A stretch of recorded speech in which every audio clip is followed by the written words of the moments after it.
Hello dear students, welcome to smart knowledge. प्यारे बच्चों, mid term exam class 8 subject social science paper को discuss करेंगे। Time रहेगा 2.5 घंटे का और मैक्सिमम मार्क्स रहेंगे आपके 60। इसमें ये जनरल इंस्ट्रक्शंस दी गई हैं, तो यहाँ से आप जनरल इंस्ट्रक्शंस पढ़ सकते हो। इसमें आपके खंड क में जो है 1 अंक वाले बहुविकल्पीय प्रश्न रहेंगे, खंड ख में 2 अंक वाले, खंड ग में 3, खंड घ में 5 अंक वाले और बाकी 4 अंक वाले केस आधारित प्रश्न होंगे, मानचित्र होगा। ठीक है, तो चलिए स्टार्ट करते हैं सोशल साइंस का पेपर। खंड क है बहुविकल्पीय प्रश्न। इसमें पहला जो प्रश्न दिया गया है, निम्नलिखित में से कौन सा भारतीय संविधान की एक विशेषता है? तो ये संघवाद रहेगा। साथ में इंग्लिश मीडियम में भी करेंगे, तो जो बच्चे इंग्लिश मीडियम के भी हैं उनको भी यहीं पे आपको जो पेपर है वो मिल जाएगा। तो पहले हिंदी मीडियम में दिया गया है, उसके बाद इंग्लिश में दिया गया है, तो दोनों को हम जो है साथ साथ डिस्कस करेंगे। तो निम्नलिखित में से कौन सा भारतीय संविधान की विशेषता है? तो इसका आंसर हो जाएगा आपका संघवाद। सेकंड, निम्नलिखित में से कौन सा पर्यावरण के लिए खतरा नहीं है? तो मल्च बनाना जो है वो पर्यावरण के लिए खतरा नहीं है। राजस्थान में कुल कितने सदस्यों को राष्ट्रपति द्वारा मनोनीत किया जाता है? तो 12 आ जाएगा। क्वेश्चन नंबर 4 है, आपको जो ये ऐतिहासिक घटनाएं हैं इनको काल क्रमानुसार लगाकर सही विकल्प का चयन करना है। तो इसमें आपका आंसर रहेगा डी। ठीक है, पहले फर्स्ट है अवध रियासत पर सहायक संधि का थोपा जाना, फिर कंपनी द्वारा जारी किए जाने वाले सिक्कों से मुगल बादशाह का नाम हटा देना। उसके बाद है गवर्नर जनरल लॉर्ड डलहौजी ने ऐलान किया कि बहादुर शाह जफर की मृत्यु के बाद बादशाह के परिवार को लाल किले से निकाल कर उसे दिल्ली में कहीं बसाया जाएगा। और फिर नंबर 4 रहेगा। नेक्स्ट देखिए, प्लासी की लड़ाई में नवाब सिराजुद्दौला की हार के क्या कारण थे? तो मीर जाफर की टुकड़ियों का युद्ध में भाग नहीं लेना उनकी हार के कारण थे। नेक्स्ट है, भारत में 75 रुपये का नोट जारी होना चाहिए अथवा नहीं, इस विषय पर निर्णय लेने का अधिकार किस सरकार के पास है? तो ये केंद्र सरकार के पास है। नेक्स्ट देखिए, section A multiple choice question. इसके अंदर फर्स्ट है, which of the following is a feature of the Indian constitution? तो ये आएगा फेडरलिज्म।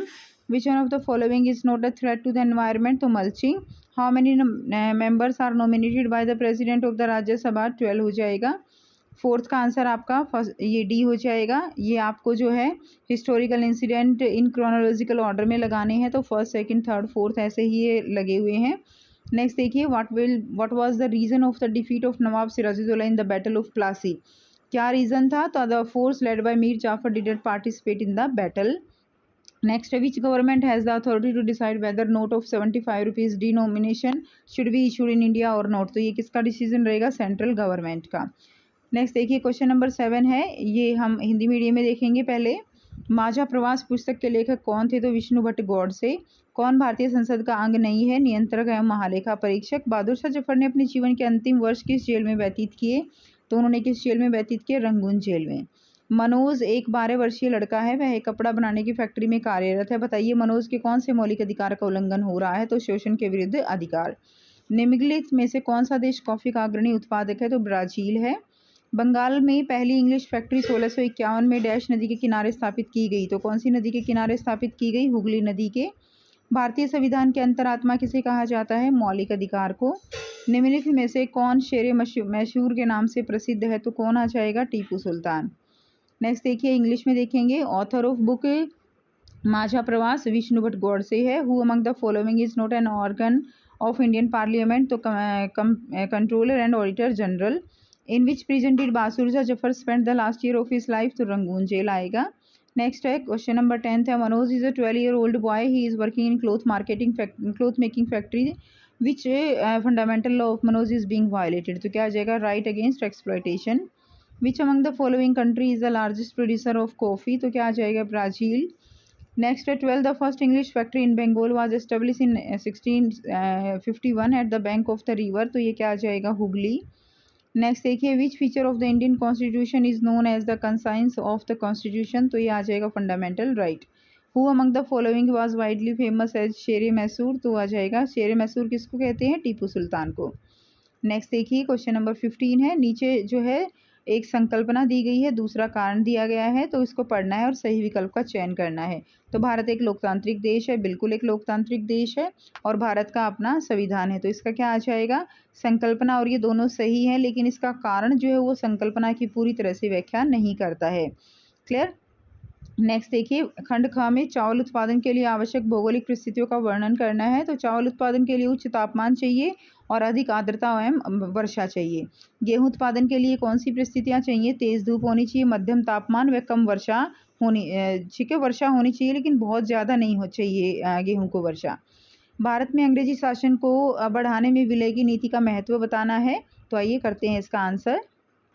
तो इसको पहले इंग्लिश मीडियम में और देख लेते हैं। In the question given below there are two statement marked as assertion and reason. तो India is a democratic country और India has its own constitution. तो दोनों ही सही हैं, लेकिन ये इसकी प्रॉपर व्याख्या नहीं है। ठीक है, तो इसका आंसर बी हो जाएगा। Both assertion reason are true but reason is not the correct answer, correct explanation. उसके बाद सेक्शन बी में हम देखेंगे very short answer type question.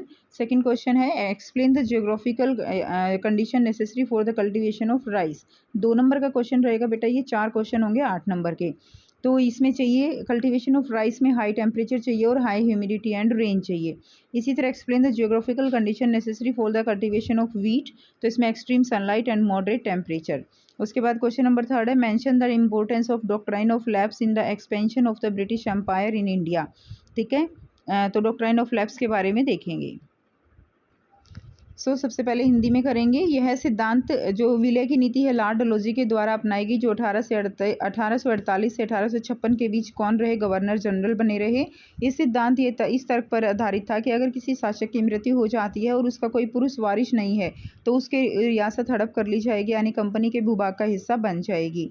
सिद्धांत के आधार पर एक के बाद एक कई रियासतें जैसे सतारा, संबलपुर, उदयपुर, नागपुर, झांसी, अवध अंग्रेजों के हाथों में चली गई। ठीक है, इंग्लिश में देखेंगे। The doctrine of lapse was a policy adopted by the lord Dalhousie who serve as a governor general from 1848 to 1856. This doctrine was based on the argument that if the ruler died without a male heir, then state would be annexed and become a part of the company territory. यहाँ से आपको ये फ़ायदा भी होगा बेटा, आप हिंदी में पढ़ लेंगे ना एक बार, थोड़ा सा आपको इंग्लिश में लिखने में आसानी भी हो जाएगी। Based on this doctrine, several states including Satara, Sambalpur, Udaipur, Nagpur, Jhansi and Awadh come under British control. इस तरह से जो भी जिसमें भी पुरुष वारिस नहीं थे वो सारे उनके अंडर आते चले गए। ये थी विलय की नीति। उसके बाद नेक्स्ट देखिए क्वेश्चन नंबर 4 है which is your favourite fundamental right among the fundamental right mention in the Indian constitution, give one reason. तो कोई एक फंडामेंटल राइट बताना है जो कि इंडियन कॉन्स्टिट्यूशन में दिए गए हैं और उनमें से सबसे अच्छा आपको कौन सा लगता है। तो हमने अपने अकॉर्डिंग लिखा है, आप अपने अकॉर्डिंग लिख सकते हो कि मुझे समानता का अधिकार पसंद है क्योंकि उसमें सभी को समान अवसर दिए जाते हैं। ठीक है, उसके बाद देखिए तो कौन सा रहेगा इसमें, राइट टू इक्वलिटी, क्योंकि इसमें इक्वल अपॉर्चुनिटीज़ होती हैं। क्वेश्चन नंबर 5 है नीचे एक काल्पनिक सांसद के आंकड़े तालिका के माध्यम से दर्शाए गए हैं, उनका अध्ययन करके पूछे गए प्रश्नों के उत्तर देने हैं। तो दल का नाम यहाँ पर दिया गया है विकास संघ। देखिए इतने सांसदों की संख्या चूक है 32 है। इधर व्यापार पार्टी को इतने को बहुमत के लिए कितने सांसदों की आवश्यकता होती है। तो आप सब बच्चे जानते हैं कि बहुमत के लिए हमेशा आधे से ज़्यादा यानी 50% से ज़्यादा सांसद जो है वो होने चाहिए। क्लियर। तो यहाँ पे जो देखा जाए तो कुल सांसद जो है वो कितने हैं, टोटल कितने हैं, 70 सीट हैं। तो बहुमत के लिए कितनी चाहिए, बहुमत के लिए इसका आधा कितना होगा, 35 और प्लस 1 यानी मिनिमम 36 तो चाहिए ही चाहिए किसी एक को सरकार बनाने के लिए। अब यहाँ पे किसी को भी बहुमत नहीं मिला है तो ये आपस में मिल के सरकार बना सकते हैं, नहीं तो फिर क्या होता है, दोबारा इलेक्शन होता है। सरकार बनाने के लिए किसी एक संभावना को व्यक्त कीजिए तो आपस में मिलकर सरकार बना सकते हैं।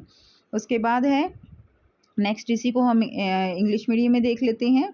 तो ये देखिए यहाँ पे आपको ये पार्टीज दी गई हैं। How many MPs are need for majority, majority के लिए कितने एमपी चाहिए, टोटल कितने हैं 70, तो 36 एमपी चाहिए। एक पॉसिबिलिटी बतानी है गवर्नमेंट फॉर्मेशन की, तो they can form A government together, इकट्ठे मिलकर एक सरकार बना सकते हैं। अगला क्वेश्चन रहेगा क्वेश्चन नंबर 5 दिया गया, क्वेश्चन नंबर इसी में अथवा में दिया गया है 1885 में भारतीय राष्ट्रीय कांग्रेस ने क्या प्रमुख मांगे रखी थी। ठीक है, mention what were the main demands put forward by the Indian National Congress in 1885। यहाँ से आंसर करेंगे 1885 भारतीय राष्ट्रीय कांग्रेस ने मांग की कि विधायिका में निर्वाचित सदस्य होने चाहिए और निर्वाचित सदस्यों को बजट पर चर्चा करने एवं प्रश्न पूछने का अधिकार जो है वो मिलना चाहिए। ये उनकी जो है क्या थी, उनको मांग थी। In 1885 the Indian National Congress demanded that there should be elected members in the legislature. Elected members should have the right to discuss the budget and ask a question. Next question दिया गया है, question number 6 है, यदि आप 1857 की बगावत के समय एक भारतीय सैनिक होते तो आप विद्रोहियों का समर्थन में क्या क्या कदम उठाते, किन्हीं 3 कदमों का वर्णन आपको करना है। ठीक है, अथवा में दिया गया है, यदि आप 1857 की बगावत के समय एक आम भारतीय नागरिक होते तो विद्रोह में किस प्रकार का हिस्सा लेते, इन 3 कदमों का वर्णन आपको करना है। तो ये अगर सैनिक होते तो क्या करते और आम भारतीय नागरिक होते तो क्या करते। इंग्लिश मीडियम में देख लेते हैं यही क्वेश्चन, फिर दोनों का साथ आंसर करेंगे। If you were an Indian soldier during the revolt of 1857, what step would you have taken to support the rebels? And if you were an ordinary Indian citizen during the revolt of 1857, how would you have take part in the rebellion? Discuss any 3 step. ठीक है, तो आओ करते हैं इसका answer. यदि मैं 1857 की बगावत के समय एक भारतीय सैनिक होता तो विद्रोहियों का समर्थन करना चाहता तो मैं निम्नलिखित कदम उठाता। अन्य सैनिकों को संगठित करता, गुप्त बैठकें और संवाद करता, हथियार और संसाधनों का संग्रह करता। ठीक है, if I were an Indian soldier during the 1857 rebellion and wanted to support the rebels, I would take the following step: organizing other soldiers, secret meeting and communication and collection of weapons and resources. यदि मैं 1857 की बगावत के समय एक आम भारतीय नागरिक होता तो क्या करता, तो विद्रोहियों के लिए समर्थन जुटाना, सहयोगी नेटवर्क बनाना, आपूर्ति और सामग्री की व्यवस्था करना। ठीक है, if I were common citizen during 1857 rebellion, तो क्या करते हैं आप, mobilising support for the rebels, creating a supportive network, arranging supplies and materials. तो बहुत ही आसान से मैंने दिए हैं यहाँ पे, तो आप इनको अच्छे से करेंगे। क्लियर है। इसके अलावा आप अपनी इच्छा से भी इसमें आंसर लिख सकते हो। नेक्स्ट क्वेश्चन है, question number 7, name any 3 ways of soil conservation and 3 ways लिखने हैं वाटर कंजर्वेशन के। क्वेश्चन नंबर 7, मृदा संरक्षण के कोई 3 उपाय और जल संरक्षण के कोई 3 उपाय। सबसे पहले है मृदा संरक्षण के कोई 3 उपाय क्या रहेंगे, मल्च बनाना है। ठीक है, मल्च बनाना, वेदिका फार्म और समुच्चय रेखीय जुताई, ये रहेंगे मृदा संरक्षण के। और पानी संरक्षण के रहेंगे वर्षा जल संचयन है, ड्रिप इरिगेशन है और पानी पुनः चक्रण है। इसके अलावा इंग्लिश में आप देख सकते हो मेकिंग मल्च, वेदिका फार्मिंग, कॉन्टोर प्लोइंग, ये रहेंगे soil conservation. And water conservation के रहेंगे rain water harvesting, drip irrigation and water recycling. ठीक है, वाटर रिसाइकलिंग। नेक्स्ट देखिए, खंड घ दिया हुआ है, इसमें आएगा दीर्घ उत्तरीय प्रश्न। इसमें आ जाएगा निम्नलिखित पर संक्षिप्त टिप्पणी लिखिए। ए आ जाएगा गठबंधन सरकार का निर्माण और बी आ जाएगा प्रश्न काल। क्लियर है। सो इंग्लिश मीडियम में देखते हैं, क्वेश्चन नंबर सेक्शन डी है, long answer type question, 5 number का क्वेश्चन रहेगा। मेकिंग ऑफ कोलिशन गवर्नमेंट पे नोट लिखना है और क्वेश्चन आवर्स पे नोट लिखना है। सो गठबंधन सरकार, इसका मतलब समूह या दलों के तात्कालिक गठजोड़ से होता है। गठबंधन शब्द का इस्तेमाल चुनाव के बाद किसी भी दल को बहुमत न मिलने की स्थिति में बनने वाले गठजोड़ के लिए किया जाता है। अभी हमने देखा था ना कि मिलकर सरकार बनाएंगे, अगर उनके जो है 36 नहीं बनने एमपी, तो वो सरकार कहलाती है कोलिशन सरकार। A coalition government refer to a temporary alliance of group or parties. The term coalition is used to describe an alliance formed when no single party achieve a majority after election. उसके बाद आता है प्रश्नकाल। देखिए, यह महत्वपूर्ण व्यवस्था है, इसके माध्यम से सांसद जो है सरकार के कामकाज के बारे में जानकारियां हासिल करते हैं। इसके जरिए संसद कार्यपालिका को नियंत्रित करते हैं। सवालों के माध्यम से सरकार को उसकी खामियों के प्रति आग्रह किया जाता है। एंड क्वेश्चन आवर क्या है, it is an important arrangement. Question our is an important arrangement through it members of parliament obtain information about the functioning of the government, control and executive through the parliament, warn the government after its shortcoming through questions। तो ये इसका answer रहेगा। Next देखिए, इसी में और में दिया गया है, suggest some ways to stop domestic violence. Domestic violence जो घरेलू हिंसा होती है, घरेलू हिंसा को रोकने के लिए कुछ उपाय जो है वो आपको बताने हैं। सो देखिए, घरेलू हिंसा, महिला एवं पुरुषों की साक्षरता में वृद्धि जो है साक्षरता दर में वृद्धि होनी चाहिए ताकि उनको अपने अधिकारों का पता चले। घरेलू हिंसा के प्रति जागरूकता फैलाना, घरेलू हिंसा के खिलाफ आवाज़ उठाना, घरेलू हिंसा के खिलाफ कानून बनाना, घरेलू हिंसा के मामलों में मुफ्त कानूनी सहायता प्रदान करना। तो डोमेस्टिक वायलेंस में क्या होगा, increase the literacy rate of both man and women, spreading awareness about domestic violence, raising a voice against domestic violence, enacting laws against domestic violence and providing free legal aid in case of domestic violence। ये आ जाएगा। Next है question number 9 है, स्थानांतरी कृषि की विशेषताओं पर एक संक्षिप्त नोट लिखना है आपको। स्थानांतरी कृषि को इंग्लिश में क्या बोलेंगे, right a short note on shifting agriculture. ठीक है, स्थानांतरित कृषि जो है मुख्यतः भारी वर्षा और वनस्पति के तीव्र पुनर्जनन वाले क्षेत्रों में किया जाता है। इस पद्धति में क्या किया जाता है बच्चों, वहाँ से वृक्षों को काटकर और जलाकर उस भूखंड को साफ किया जाता है। जब राख को मृदा में मिलाया जाता है तथा मक्का, रतालू, आलू, कसावा जैसी फसलों को उगाया जाता है। एंड नंबर 4 रहेगा, भूमि की उर्वरता की समाप्ति के बाद वह भूमि छोड़ दी जाती है और कृषक जो है नए भूखंड पर कृषि जो है करते हैं। शिफ्टिंग एग्रीकल्चर क्या है? Shifting agriculture is primarily practice in areas with heavy rainfall and rapid vegetation regeneration. In this method, trees are cut and burned to clear a plot of land. The ash is mixed with the soil and crop like maize, yam, potato and cassava are grown. Once the fertility of the land is exhausted, एक बार fertility खत्म हो जाएगी, the land is abandoned and the farmer move to the new plot for cultivation. और नई जगह पर वो चले जाते हैं, फिर साफ करते हैं, तो इसी को कहते हैं शिफ्टिंग एग्रीकल्चर।